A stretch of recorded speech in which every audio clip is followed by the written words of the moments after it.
నమస్తే. హైదరాబాద్ కోకాపేటలో తెలంగాణ రాష్ట్ర RMP PMP సంఘ క్యాలెండర్ ఆవిష్కరణ కార్యక్రమం అద్భుతంగా ముగిసింది.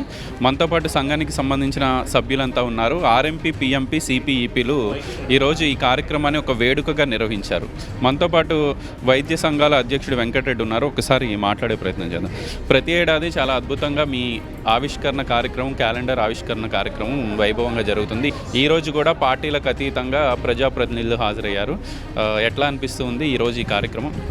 ముందుగా పత్రికా విలేకరులందరికీ, ఎలక్ట్రానిక్ మీడియా, ప్రింట్ మీడియా వారికి అందరికీ ప్రత్యేకమైన నమస్కారాలు తెలియజేసుకుంటూ, మాకు సహకరించిన డయాగ్నోస్టిక్ సెంటర్స్ కానీ, హాస్పిటల్స్ వారు కానీ, మరియు వారికి, వారి యాజమాన్యానికి, వారి సిబ్బందికి, మరియు వివిధ జిల్లాల నుంచి వచ్చిన రాష్ట్ర జిల్లాల అధ్యక్షులకు, కార్యదర్శులకు, రాష్ట్ర కార్యవర్గ మెంబర్కు, మహిళామణులందరికీ, మరియు గ్రేటర్ హైదరాబాద్ అధ్యక్షులు, గ్రేటర్ హైదరాబాద్ కార్యవర్గానికి, మరియు అదేవిధంగా షేర్లింగంపల్లి నియోజకవర్గ మండల స్థాయిలో ఉన్న నుంచి జిల్లా స్థాయి వరకు ఉన్న ఆర్ఎంపీ పిఎంపీలు సుమారుగా 400-500 మంది ఈ సమావేశానికి హాజరైనందుకు ప్రత్యేకమైన నమస్కారాలు, ధన్యవాదాలు తెలుపుకుంటూ, ఈరోజు ఈ సమావేశం ప్రతి సంవత్సరం 18 సంవత్సరాల నుంచి క్యాలెండర్ ఆవిష్కరణ వీళ్ళందరి ప్రోద్బలంతో, ప్రతి ఒక్కరి సహకారంతో, జిల్లా కార్యవర్గం సహకారంతో, మండల కార్యవర్గం సహకారంతో, గ్రేటర్ హైదరాబాద్ సహకారంతో బ్రహ్మాండంగా ప్రతి సంవత్సరం ఇది ఒక పండుగ వాతావరణంగా ఈ కార్యక్రమాన్ని విజయవంతం చేసుకుంటున్నాం. దీనికి వచ్చిన వారందరికీ పేరు పేరున ప్రతి ఒక్కరికి నమస్కారాలు తెలియజేస్తున్నాం. ఏళ్లుగా కొట్లాడుతూ ఉన్నారు, మీ హక్కుల సాధనే ధ్యేయంగా పనిచేస్తూ ఉన్నారు. సరే, ప్రభుత్వాలు మారినాయి. గతంలో కేసీఆర్ సర్కారు సమయంలో కూడా మనం ఎన్నో మాట్లాడుకున్నాం.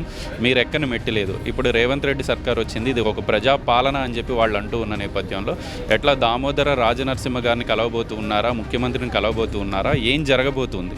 ఏం లేదు సార్, ఇప్పుడు మేము కూల్గా ఒకటి ఏంటనంటే, మా దగ్గరున్న సమస్యలు మాతోటి రావడం లేదు. మాకు వ్యతిరేక ధోరణి ప్రవర్తిస్తున్న టీఎస్ఎంసీ వాళ్ళతో వస్తుంది. టీఎస్ఎంసీ వాళ్ళకు మేము ఎప్పుడూ పోటీ కాదు, మేము ఎప్పుడు వాళ్ళని గురువులుగానే భావిస్తాం. వాళ్ళు ఐఎంఏ వాళ్ళ దగ్గర నేర్చుకున్నదే మేము పేద ప్రజలకు అందిస్తున్నాం. ఎట్టి పరిస్థితుల్లో రేవంత్ రెడ్డి గారు మేనిఫెస్టోలో పెట్టారు కాబట్టి ఖచ్చితంగా రేవంత్ రెడ్డి గారు ఈ సమస్య మీద సమస్య ఎట్టి పరిస్థితుల్లో సాధిస్తాడని. మరొక విషయం ఏంటంటే, ఆరోగ్య శాఖ మంత్రి దగ్గర కూడా ఈరోజే మార్నింగ్ నేను వెళ్ళి సార్కు విషయం చెప్దామని వస్తే, సార్కు అనారోగ్యం వల్ల సారు బయటకు రాలేకపోయారు. కాబట్టి ఎట్టి పరిస్థితుల్లో మేము ఆలోచించేది, ఈ పండుగ అయిన తర్వాత సీఎం గారిని ఫస్ట్ కలిసి మేము ఒక అభినందన సభ ఏర్పాటు చేస్తాం హైదరాబాదులో. అన్ని సంఘాల రాష్ట్ర నాయకుల ఆధ్వర్యంలో హైదరాబాదులో తెలంగాణ రాష్ట్రంలో ఉన్న 33 జిల్లాల అధ్యక్ష కార్యదర్శులతోటి మా ఆర్ఎంపీలందరం ఒక 30,000 మందితోటి అభినందన సభ ఏర్పాటు చేద్దామని చెప్పేసి ఆలోచిస్తున్నాం. 3వ వారం కానీ 4వ వారం కానీ. ఇప్పుడు మాత్రం ఆల్రెడీ ఈ పండుగ తర్వాతనన్నా ఒకసారి సీఎంను కలుద్దామని చెప్పేసి ఆలోచిస్తున్నాం. దాన్ని ఆరోగ్య శాఖ మంత్రి త్రూ సీఎం గారిని కలిసి, ప్రజాప్రతినిధులు కూడా అందరూ మాకు అండదండ ఉంది కాబట్టి ఆర్ఎంపీ పిఎంపీ వైద్యులం ప్రాథమిక చికిత్స వరకే చేస్తాం.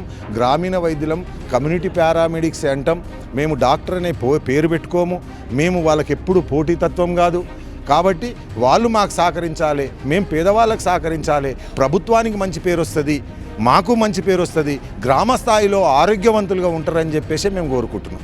చాలామంది ఆర్ఎంపీ పిఎంపీలు కనిపిస్తున్నారు. నేను కూడా ఆల్మోస్ట్ 6 సంవత్సరాల నుంచి మీతో జర్నీ చేస్తున్నాను. ప్రతి ఏడాది కొత్త ఆర్ఎంపీ పిఎంపీలు మీ సంఘంలో జాయిన్ అవుతూ ఉన్నారు. కొంతమంది యువకులు కనిపిస్తూ ఉన్నారు, యువతులు కనిపిస్తూ ఉన్నారు. ఎట్లా వీళ్ళందరికీ ఎటువంటి క్వాలిఫికేషన్ చూసి వాళ్ళని ఆర్ఎంపీ పిఎంపీలుగా ఎట్లా గుర్తిస్తూ ఉన్నారు? ఏ ప్రాతిపదికన మీ సంఘంలో వాళ్ళందరినీ చేర్చుకుంటూ ఉన్నారు? దీనికి ప్రాథమిక చికిత్స చేయడానికి విద్యార్హతలు అవసరం లేదు. ముందు ఒకటి. రెండవది ఏంటంటే, మా సంఘ సభ్యులు ఫార్మసీ నుంచి GNM, ANM, B pharmacy, ANM, first aid చేసి, ట్రైనింగ్ చేసి, రకరకాలుగా వైద్య వృత్తిలో ఎంపీడబ్ల్యూ, ఎంపీహెచ్డబ్ల్యూ ఇట్లా రకరకాల డిగ్రీలు పారామెడికల్ బోర్డులో ట్రైనింగ్ చేసి, క్వాలిఫైడ్ డాక్టర్ దగ్గర 5 సంవత్సరాలు, 7 సంవత్సరాలు, 10 సంవత్సరాలు పనిచేసిన ఎక్స్పీరియన్స్ను పొందపరుచుకుంటూ, కమ్యూనిటీ పారామెడిక్స్ ఫామ్ మీద ఫిలప్ చేసి పారామెడికల్ బోర్డుకు అప్లై చేసుకున్న వాళ్ళనే మేము మా సంఘంలో సభ్యులుగా చేర్చుకుంటున్నాం. వాళ్ళకు అన్ని అర్హతలు ఏమేమి కావాలనో ఆ అర్హతలన్నీ ఆర్ఎంపీ పిఎంపీ వైద్యులకు ఉన్నాయి. ఖచ్చితంగా వాళ్ళు చేసే సేవ ప్రాథమిక చికిత్స వరకే చేస్తారు కాబట్టి పేద ప్రజలకు అది ఖచ్చితంగా క్షేత్రస్థాయిలో అవసరమని మీ ద్వారా తెలియజేస్తుంది. చివరిగా 2-3 సూటి ప్రశ్నలు, దీనికి సూటిగా సమాధానం కావాలి. సరే, చాలామంది ఆర్ఎంపీ పిఎంపీలు వైద్యాన్ని అందిస్తూ ఉన్నారు, ప్రథమ చికిత్స చేస్తున్నామని మీరు చెప్తున్నారు.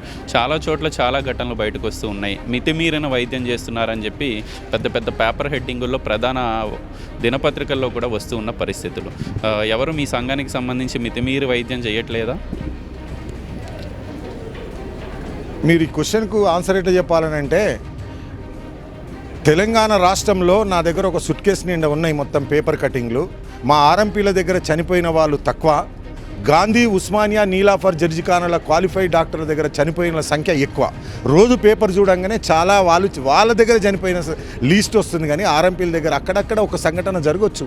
ఈ పేపర్ వాళ్ళు, మీడియా వాళ్ళు, మీరు కూడా చిన్న సంఘటనను మీ ఫాదర్ మదర్లకు మీకు అందరికీ సేవ చేసే ఆర్ఎంపీల గురించి మీరు పెద్దగా భూతద్దమ్మ పెట్టి దాన్ని చూయించి మమ్మల్ని ప్రచారం చేస్తే మీకేమొస్తుంది?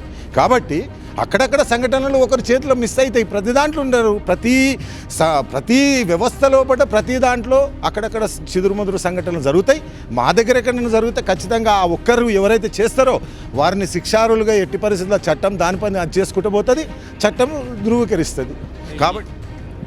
కాబట్టి మీరు దయచేసి మీరు కూడా ఒకసారి print media, electronic media, paper వాళ్ళకు మీకు చేతులు జోడించి నమస్కరిస్తున్నా. దయచేసి మీకు ఏదైనా సంఘటనలు వచ్చినా, మా సంఘటనలు ఏమైనా తెరిచినా పూర్తి వివరాలు సేకరించి, ఏడనో ఒక సంఘటన జరిగితే దాన్ని ఆర్ఎంపీ పిఎంపీ వైద్యం వికటించి పేషెంట్ మృతి, ఎల్లయ్య మృతి అని రాస్తారు. ఎందుకు రాస్తారు? మీరెవరు జడ్జిమెంట్ ఇవ్వడానికి, వాళ్ళెవరు జడ్జిమెంట్ ఇవ్వడానికి? దాని మీద పూర్తిగా పరిష్కారం పోస్ట్ మార్టం రిపోర్ట్ 45 రోజుల తర్వాత వచ్చిన తర్వాత ఆ మందు ఇస్తే చచ్చిపోయింది అనేది పోస్ట్ మార్టం రిపోర్ట్లో జరుగుతుంది. కానీ అంతకుముందే మీరే ప్రచారం చేస్తున్నారు, దాన్ని పెద్ద భూతద్దంలో పెట్టి చూపిస్తున్నారు. కాబట్టి దయచేసి రాబోయే కాలంలో కూడా పత్రికా విలేకరులకు, ఎలక్ట్రానిక్ మీడియాకు దయచేసి చేతులు జోడించి నమస్కరిస్తున్నా.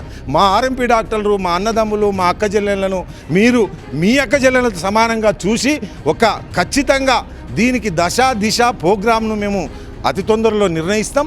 ఆ భారీ బహిరంగ సభలో కూడా దీని గురించి పూర్తిగా ఎట్టి పరిస్థితుల ఆర్ఎంపీ గుర్తింపు వచ్చే వరకు పోరాటం ఉంటుంది. వెంకటరెడ్డి సచ్చుడో ఆర్ఎంపీ వచ్చుడో అంతవరకు కూడా ఖచ్చితంగా ఆర్ఎంపీ గురించే నేను బతుకుతున్నా. కాబట్టి ఆర్ఎంపీలకు ఖచ్చితంగా సహాయ సహకారాలు అందించి అర్ధరాత్రి వాళ్ళు ఫోన్ చేసిన అందుబాటులో ఉండి నేను వాళ్ళకి సేవ చేయడానికి ఒక దీంట్లో నిమగ్నమై ఉన్నానని చెప్పి మీ ద్వారా తెలియజేస్తున్నాను. వ్యక్తిగతంగా మీరు ఎంత కష్టపడుతున్నారనేది నాకు కూడా తెలుసు. ఒక విషయాన్ని మీ దగ్గరున్న ఆర్ఎంపీలు గమనించారో లేదో, వెంకటరెడ్డి గారికి సంబంధించిన కుటుంబ సభ్యులు ఆ చివరి నిలబడి ఉన్నారు, వాళ్ళ కొడుకు, కోడలు. సో మీరే ఫ్యామిలీ మెంబర్స్ లాగా పక్కన ఉండాల్సిన పరిస్థితులు. ఈ విషయంలో వీళ్ళందరినీ కొంత కుటుంబ సభ్యులుగా చూసుకుంటున్నట్లు చాలా స్పష్టంగా అర్థమవుతుంది. ఏం చెప్తారు?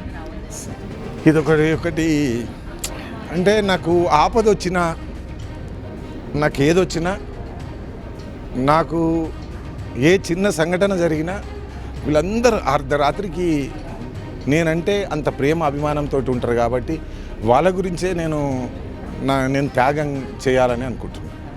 త్యాగంగా వాళ్ళ గురించి పనిచేయాలి, ఈ వ్యవస్థ గురించి పనిచేయాలి, వీళ్ళందరికీ ఒక మంచి పేరు తీసుకురావాలి, సమాజంలో సొసైటీలో వీళ్ళు మంచిగా ఒక మార్గదర్శకులై నిలవాలి, కొన్ని వేల కుటుంబాలను కాపాడాలి. వీళ్ళు ఎందుకనంటే వీళ్ళుంటేనే నేనుంటేనే వీళ్ళున్నారు. వీళ్ళందరే నాకు ఈ స్థాయికి తీసుకొచ్చారు. ఇంత అవకాశాన్ని, ఇంత ధైర్యము, ఇంత సహనము, ఇంత శక్తిని, ఇంత ఓపికనిచ్చారంటే నా ఆరోగ్యం కూడా ఎంత క్షీణించినా వీళ్ళు కొంచెం బూస్ట్ ఇస్తుంటారు అప్పుడప్పుడు. ఆ బూస్ట్ తోటి నేను చైతన్యమై బయటకు వస్తా. ఖచ్చితంగా వీళ్ళ గురించే నా పోరాటం ఉంటుందని చెప్పి మీ సభాముఖంగా ఇది తెలియజేస్తాను. రేవంత్ రెడ్డి సర్కార్కి ఏం చెప్పదలుచుకున్నారు? మీ హక్కుల సాధన కోసం ఎన్నో ప్రభుత్వాల దగ్గరికి వెళ్ళారు, ఎంతోమంది అధికారుల దగ్గరికి. ఏమన్నా నమ్మకం ఉందా ఈ ప్రజాపాలనలో ఆర్ఎంపీ పిఎంపీలకు న్యాయం జరగబోతుందా? ఖచ్చితంగా మీరు మంచి క్వశ్చన్ వేసారు. చివరిగా ఖచ్చితంగా రేవంత్ రెడ్డి గారి పరిపాలనలో, ప్రజాపాలనలో కొంచెం ఫ్రీడమ్ ఏర్పడింది. కాబట్టి ప్రజలకు అందుబాటులో ఎవరుంటారు, ప్రజలకు ఏ విధంగా అయితే సేవ్ అవుతుంది అనేది అక్కడ ఉన్న మంత్రులకు మేనిఫెస్టో శ్రీధర్ బాబు గారికి కానీ, బట్టి విక్రమార్క గారు కానీ, శ్రీనివాస్ రెడ్డి కానీ, వెంకటరెడ్డి కానీ వీళ్ళందరికీ మంత్రులకు పూర్తిగా దీని మీద పరిజ్ఞానం ఉంది కాబట్టి అతి తొందరలో కూడా మొన్న అసెంబ్లీ జరిగేటప్పుడు కూడా ఆర్ఎంపీ పిఎంపీ డాక్టర్ల వ్యవస్థ ఏదైతే ఉందో జీవోలో పెట్టినాం, ఆ జీవోలో పెట్టిన అంశాన్ని మాత్రం పరిశీలిస్తాం, ధృవీకరించి తదుపరి నిర్ణయం తీసుకుంటామని చెప్పిండు. కాకపోతే మా లోపల కొందరు ఐక్యత లేక కొన్ని సంఘాలు విడదీసుకొని వివరిస్తున్నందువలన ఇది పెండింగ్ అవుతుంది. కానీ ఖచ్చితంగా అందరం కలిసి ఉంటే కలదు సుఖం అన్నట్టు అందరం కలిసి అతి తొందరలో సీఎం గారిని కలిసి అన్ని సంఘాలతోటి ఓ భారీ బహిరంగ సభ కూడా ఏర్పాటు చేసి ఖచ్చితంగా ఈ పరిపాలనలో రేవంత్ రెడ్డి గారి ఆధ్వర్యంలో ట్రైనింగు, శిక్షణా తరగతులు, గుర్తింపు ఖచ్చితంగా ప్రాథమిక చికిత్స చేసుకోవచ్చు అనే వరకైతే వస్తుందని నాకు ఆశ ఉన్నది. మీ అనుమతితో జాఫర్ గారితో మాట్లాడిస్తాను. ఎందుకంటే కోకాపేటలో ఎవరైతే ఇక్కడ ఈ కార్యక్రమంలో వచ్చిన పెద్ద మనుషులు కూడా ఆయన గురించి చెప్తూ ఉన్నారు. సరే, అందరూ సహకరించినా ఈరోజు సెంటర్ ఆఫ్ అట్రాక్షన్ జాఫర్ గారు కనిపిస్తూ ఉన్నారు. ఒకసారి మాట్లాడేది ఎట్లా చాలా అద్భుతంగా ఈ కార్యక్రమం ముగిసింది, అందరూ సహకరించారు. ఎట్లా అనిపించింది మీ ప్రాంతంలో ఈ ఆవిష్కరణ కార్యక్రమం? ఈ ఆవిష్కరణ కార్యక్రమానికి ముందుగా వెంకటరెడ్డి సార్ గారు సలహా ప్రకారమే నేను చేసినాను. మీ న్యూస్ వారికి, మా తోటి డాక్టర్లందరికీ నా యొక్క ధన్యవాదాలు. మేమందరం పోరాడేది ఏజ్లో, ఎందుకంటే మా పిల్లలు ఉన్నారు, వాళ్ళు కూడా డాక్టర్లే. ఇక వాళ్ళకు కూడా ఎట్లాంటివి జరగద్దని ప్రభుత్వంతో కొట్లాడడానికి సిద్ధంగా ఉన్నామని సభముఖాన చెప్తున్నాను. మళ్ళీ వచ్చే ఏడాది కూడా అవకాశం ఉంటే కోకాపేటనే వేదిక చేయాల్సి ఉంటుంది మీరు. సార్ వాళ్ళ అందరి దయ ఉంటే, అందరి డాక్టర్ల దయ ఉంటే 100% నేను చేయగలుగుతాను. థ్యాంక్ యూ వెరీ మచ్ అండి. సో ఇది ఓవరాల్గా ఆర్ఎంపీ పిఎంపీ సిపి సభ్యులు చాలా స్పష్టంగా చెప్తూ ఉన్నారు. సరే, ఎన్నో ప్రభుత్వాలు మారినాయి, కానీ ఆ హక్కుల సాధన కోసం ఇంకా పోరాటం చేయాల్సిన పరిస్థితులు ఏర్పడుతూ ఉన్నాయి. ఖచ్చితంగా రేవంత్ రెడ్డి సర్కార్ ప్రభుత్వంలో, ప్రజాపాలనలో ఆర్ఎంపీ పిఎంపీలకు సర్టిఫికేట్లు వచ్చే వరకు మా ప్రయత్నం, మా పోరాటం ఆగదని చెప్పి ఈ సంఘం అధ్యక్షుడిగా ఉన్న వెంకటరెడ్డి చెప్తూ ఉన్నారు. ఖచ్చితంగా రాబోయే ఏడాదిలో మరింత అద్భుతంగా ఆర్ఎంపీ పిఎంపీల శిక్షణా తరగతులే కానివ్వండి, వాళ్ళకి అవగాహన కార్యక్రమాలు, ప్రభుత్వ కార్యక్రమాల్లో కూడా వాళ్ళని భాగస్వామ్యుల్ని చేసే విధంగా మా సంఘం ముందుంటుంది అని చెప్పి ఆయన స్పష్టం చేస్తున్నారు. వీడియో జర్నలిస్ట్ సంజయ్తో గోపికృష్ణ, న్యూస్ 16, కోకాపేట నుంచి.